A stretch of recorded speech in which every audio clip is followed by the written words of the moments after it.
Kualifikasi akademik konselor. Baik, jadi dalam kualifikasi akademik konselor ada beberapa hal.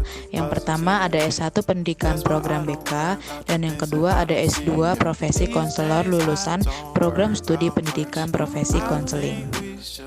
Lalu, landasan pengembangan kompetensi konselor. Dalam hal ini juga ada beberapa hal.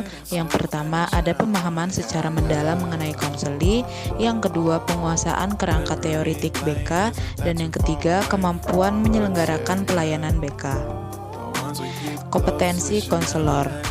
Dalam kompetensi konselor di sini dibagi menjadi beberapa hal. Yang pertama ada A, kompetensi pedagogik.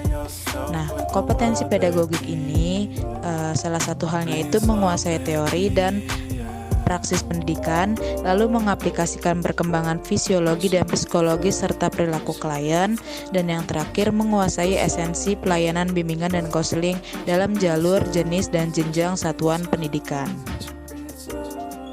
Lalu yang B, ada kompetensi kepribadian. Nah, poin-poin dalam kompetensi kepribadian itu ada beriman dan bertakwa kepada Tuhan Yang Maha Esa, menghargai dan menjunjung tinggi nilai-nilai kemanusiaan, individualitas, dan kebebasan memilih. Yang ketiga, menunjukkan integritas dan stabilitas kepribadian yang kuat. Dan yang keempat, menampilkan kinerja berkualitas tinggi. Lalu yang C, ada kompetensi sosial. Dalam kompetensi sosial di sini terbagi menjadi 3. Yang pertama, mengimplementasikan kolaborasi internal di tempat bekerja. Yang kedua, berperan dalam organisasi profesi dan kegiatan profesi bimbingan dan konseling. Dan yang ketiga, mengimplementasikan kolaborasi antar profesi.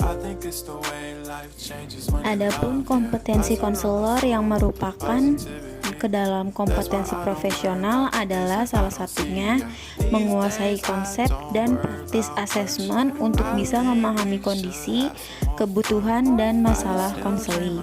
Lalu bisa menguasai kerangka teoritik dan praktis pelayanan bimbingan dan konseling. Lalu bisa merancang program-program pelayanan dalam keberlangsungan bimbingan dan konseling. Dan yang terakhir, seorang konselor harus bisa mengimplementasikan program pelayanan, bimbingan, dan konseling secara komprehensif. Lalu, standar pemeliharaan kompetensi konselor. Seorang konselor bisa memelihara kompetensinya dengan berbagai standar yang dilakukan melalui kegiatan pengembangan profesional secara berkelanjutan. Konselor sebagai pekerja profesional mengedepankan kemaslahatan konseli dalam pelaksanaan layanan bimbingan dan konseling yang dilaksanakannya. Dalam melaksanakan tugasnya, seorang konselor diharuskan merekam serta merefleksikan hasil serta dampak dari pelayanan yang telah diberikan kepada konseli. Rekam jejak atau dokumentasi praktek layanan bimbingan dan konseling harus dapat dipertanggungjawabkan oleh konselor secara akademik dan profesional. Dan yang terakhir ada peningkatan diri konselor. Seorang konselor bisa meningkatkan dirinya atau self-development dirinya dengan berbagai cara. Di antaranya melakukan penelitian dan pengembangan atau research and development.